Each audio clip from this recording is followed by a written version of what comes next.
है दोस्तों, अगर मैं ये बोलूं कि आज के टाइम में मतलब कि कलयुग है, मतलब कि 2025 में या आने वाले टाइम में भी या पिछले 5-10 साल 20 साल 25 साल पहले भी अगर जाओ, तो अगर हम सबसे गरीब की श्रेणी में देखें, मतलब दुनिया का सबसे गरीब आदमी, तो हम आज के टाइम में उसको मानेंगे जिसके पास बैग ना हो। बैग मतलब कि कोई बैग ना हो। कोई बैग मतलब कि ना तो उसके पास स्कूल का बैग है, ना तो इसके पास कोई सामान रखने के लिए बैग है, ना तो उसके पास पैसा रखने के लिए बैग है, ना तो उसके पास अपना कुछ ज्वेलरी रखने के लिए बैग है, ना तो अपने उसके पास कुछ, मतलब कुछ है ही नहीं यार। देखो, दुनिया में आदमी के पास अगर बैग नहीं है ना, तो आदमी मान के चलो कि वो सबसे गरीब आदमी है। तो कहने का मतलब ये है दोस्तों कि अगर मैं आपको एक ऐसा बिजनेस दे दूं, एक ऐसे बिजनेस के बारे में बता दूं जो आप लाखों रुपए महीना कमा सकते हो और जिसका उपयोग लगभग लगभग 100% लोग करते हैं, और जो नहीं करता है वो आज के टाइम में सबसे गरीब आदमी है। वो है बैग का बिजनेस। बैग का बिजनेस आज के टाइम में बहुत ज़्यादा सक्सेस बिजनेस है। देखो, मार्केट में आप निकलोगे तो देखोगे कि अनेकों टाइप के बैग आ चुके हैं, ठीक है, मार्केट में। लेकिन ध्यान रखो, जो इंडियन लोग हैं, जो इंडियन के दिमाग में बैग आता है वो कुछ गिने चुने नाम है, जैसे कि सफारी बैग हो गया, जैसे कि अमेरिकन टूरिस्ट हो गया, वाइल्ड क्राफ्ट हो गया, स्काई बैग हो गया, कंपोजिट हो गया, वीआईपी हो गया, उसके साथ में लेविस बैग हो गया, कैप्रेस बैग हो गया, बैगिट बैग हो गया। मतलब बहुत सारे बैग ऐसे आते हैं जो इंडियंस लोगों के दिमाग में आता है वो बैग, ठीक है। तो आज हम बात करने वाले हैं कि अगर आपको बैग का बिजनेस करना है तो कौन कौन से बातों को ध्यान में रखना पड़ेगा। उसके लिए चैनल पर नए होंगे तो लाइक सब्सक्राइब और शेयर करना, ठीक है। देखो मैं हमेशा बोलता हूँ, फिर से बोलूँगा कि बिजनेस कोई भी करने जा रहे हो ना, तो सर पे बर्फ़ बर्फ़ आइस और मुंह में शक्कर लेकर के दुकान पे बैठ जाओ।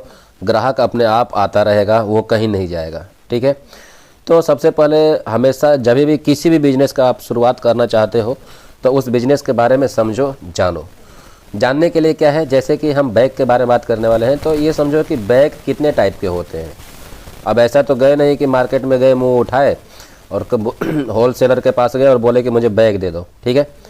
आपको सबसे पहले एनालिसिस करना पड़ेगा। आपके एरिए में कोई स्कूल है तो स्कूल बैग चाहिए, आपके एरिए में कोई बच्चों का स्कूल है तो बच्चों का स्कूल बैग चाहिए, आपके एरिए में कोई बड़े बच्चों का स्कूल है बड़े लोगों का, कक्षा 10-12 या ग्रेजुएशन या डिप्लोमा वाला या बीटेक वाले कुछ स्टूडेंट्स हैं, या एमए बीए वाले, उनके लिए अलग बैग चाहिए। आपके एरिए में अगर कोई स्टेशन वगैरह है आसपास में तो वहाँ पे अलग बैग चाहिए, क्योंकि लोग जाने आने जाने के लिए, सामान के लिए बैग का यूज़ करते हैं। तो मतलब बहुत सारे टाइप के हैं। जैसे कि अगर हम बैग का नाम लूँ तो बैग पैक हो गया, टोटे बैग टाइप अलग टाइप का है, हैंड बैग हो गया, मैसेंजर बैग हो गया, ये लगेज वाला सामान रखने वाला बैग हो गया, शोल्डर बैग मतलब जो हम लोग पीठ पे लाद के ले जाते हैं वो बैग हो गया, क्रॉस बॉडी जो क्रॉस पहनते हैं बैग वो हो गया, स्लिंग बैग हो गया, और भी बहुत सारे टाइप के बैग्स हैं। वैसे तो अब अगर आप कभी जाओगे मार्केट में तो सबसे पहले मैं जैसे बताता हूँ आपको कि बैग का दुकान खोलना है तो सबसे पहले 2-4-10 बैग वाले दुकान वालों से मिलो, ठीक है। ना हो तो जाके उनके पास थोड़ा 10-15 दिन काम कर लो, चलेगा। लेकिन आप उसके बारे में अच्छे तरीके से एनालिसिस करो कि बैग का बिजनेस करना है तो बैग कहाँ से लेके आना है। मतलब बैग आप जो लेकर के आ रहे हो वो आपके एरिया में कितना दूर है, ठीक है। वो क्या गारंटी वारंटी देता है, कितने साल का गारंटी देता है। और साथ ही साथ अगर आप बैग का दुकान खोल रहे हो तो ध्यान में ये रखना है कि आपको थोड़ा सा उसका मेंटेनेंस का भी ध्यान रखना है, ठीक है।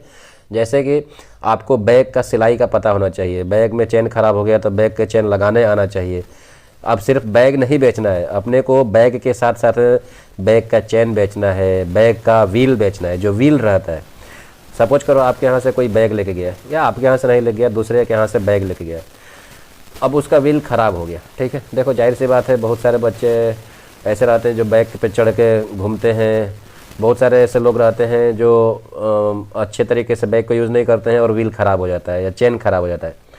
तो यकीन नहीं मानोगे, व्हील बहुत टाइप के हैं यार। 100-200 रुपये से लेकर के 500 रुपये से लेकर 1000, 2000, 3000, 5000 तक व्हील सिर्फ है, मतलब इतना समझो, ठीक है। तो आप जिस कस्टमर को जैसा ज़रूरत है उस टाइप का आप व्हील्स लगा करके, जैसे कि मान लो कि 500 1000 रुपये का व्हील है, 1500 का व्हील है, तो वो बहुत मजबूत रहेगा, वो बहुत सॉफ्ट रहेगा, वो बहुत इजीली रोटेट होगा, मतलब चलेगा, ठीक है। उसमें दो दो टाइप के व्हील्स रहेंगे अलग अलग, तो अलग अलग टाइप के व्हील्स रहते हैं। तो उसके बारे में थोड़ा आपको रिसर्च करना है, एनालिसिस करना है, उसको लगाने आना चाहिए, आपको चैन लगाने आना चाहिए। अगर कुछ फट फुट गया तो हो सके तो सिलाई कर सकते हो तो सिलाई कर लो। तो जब एक बैग का दुकान खोल लोगे, ठीक है, चलो मान के चलते हैं आपने गए मार्केट से, होलसेलर से थोड़ा बहुत पता लगा लिए और आप बैग ला करके दुकान पे रख दिए। अब देखो, दुकान रखने के लिए आपको सबसे पहले एक चूज़ करना है एरिया, आप कौन से एरिया में दुकान को लगाने वाले हो। अब ऐसा नहीं है कि मुंह उठा के कहीं भी दुकान लगा दोगे, जैसे मैं आपको शुरुआत में ही बताया कि आप सबसे पहले आपके मार्केट को समझो, आपके एरिया को समझो। आपके एरिया में स्कूल है, बच्चों का स्कूल है, बड़ों का स्कूल है, कैसा स्कूल है, वहाँ से लोग कितने लोग आते जाते हैं। तो आप ऐसे जगह पे खोलो जहाँ से लोग आ जा सकें, वहाँ पे आपका दुकान चलेगा, ठीक है। तो सपोज करते हैं कि आपने अगल बगल में जहाँ पे मार्केट है वहाँ पे आपने शॉप लगा दिया। अब आपको मार्केट स्ट्रेटजी बनाना है कि आपका दुकान कैसे चलेगा, आपका बैग क्यों कोई खरीदेगा। हो सकता है कि आपके एरिया में एक आध दो चार ठो और बैग वाले हों जो ऑलरेडी चल रहा है। तो इसमें क्या करना है, सबसे पहले आपको देखना है कि जो बैग वाले की दुकान चल रहा है उसका दुकान क्यों चल रहा है, और जिस बैग वाले का दुकान नहीं चल रहा है उसका क्यों नहीं चल रहा है, ठीक है। सबसे पहले ये बात, फिर उसमें एनालिसिस करो कि जो नहीं चल रहा है, चलो उसकी तो आपने बुराई देख लिया कि हाँ इसको बात करने का तमीज़ नहीं है, ये कभी दुकान खोलता है कभी बंद रखता है, ये बहुत महंगा बेचता है, बहुत सारे रीज़न है जिसके वजह से किसी का दुकान नहीं चलता है, ठीक है। अब मान लो कि कोई दुकान चल रहा है तो उसका रीज़न देखो, बात करने का व्यवहार अच्छा है, वो घर पे भी बैग को पहुंचाता है, वो थोड़ा बहुत डिस्काउंट भी दे देता है, वो स्कूल के कांटेक्ट से जुड़ा हुआ है, बहुत सारे स्कूलों के कांटेक्ट से जुड़ा हुआ है, बहुत सारे कोचिंगों के कांटेक्ट में जुड़ा हुआ है, मतलब उसका मार्केटिंग स्ट्रेटजी अच्छा है। तो आपको भी मार्केटिंग स्ट्रेटजी अच्छा बनाना पड़ेगा, ठीक है। स्टार्टिंग में आपको कम मार्जिन से ही शुरुआत करना पड़ेगा, जैसे कि नॉर्मली बैग बहुत सस्ते आते हैं, 200 का बैग 500-700 में बिकता है, तो आप ट्राई करो कि 200 के बैग को 300-400 में बेचो, ठीक है। जो मार्केट में है थोड़ा कम कमाने के लिए सोचो। सबसे पहले आप मार्केट को कैप्चर करो, अगल बगल के मार्केट को, ठीक है। और जैसे आपको बताया, स्कूल के बच्चों को यानी कि स्कूल के टीचरों को पकड़ो, गांव-गांव में जाओ, थोड़ा सा अपना बैनर बनाओ, अपने दुकान का प्रचार करो, ठीक है। आने जाने वालों के लिए जैसे कोई दुकान पे आता है तो उसको चाय पानी करा दो, बैग ले या ना ले। मैंने आपको बताया हूँ कि आपके सर पे बर्फ़ और मुंह में शक्कर होना चाहिए। तो कोई बैग ले या ना ले, देखो एक ज्वेलरी वाले अंकल हैं, बचपन से ही हम लोग देखते हैं, वहीं पे जाते हैं दुकान पे ज्वेलरी लेने। तो ज्वेलरी वाले लोग इतने चालाक होते हैं कि वो जाते ही आपको चाय पानी करा देगा, ठीक है। अब वो चाय पानी करा देगा तो आपका मैक्सिमम जो कंसंट्रेशन है, अट्रैक्शन है, वो खींच लिया, अरे यार अच्छा आदमी है, चाय पानी करा रहा है, वो बोलेगा चाय पानी करो यार, लेना देना बाद में होता रहेगा, ठीक है।